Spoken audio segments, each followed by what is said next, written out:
Hi everyone. Today we have come here with a new video, and in this video I will show you how can you defend yourself if the enemy attack you by these kinds of weapons. So in this video just look at see how can I defend myself from this situation. So firstly, you have to focus on four strategies.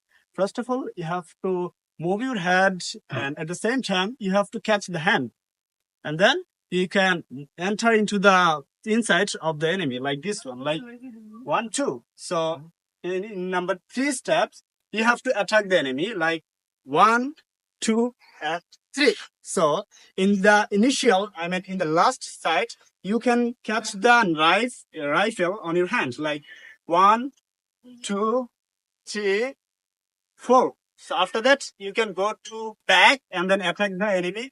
Like you can attack the enemy and you can punish him by whatever you want. So this is the today's video's content, and I hope you have understood what I wanted to teach you in this video. So see you in the next video. Keep it till then. Bye everyone.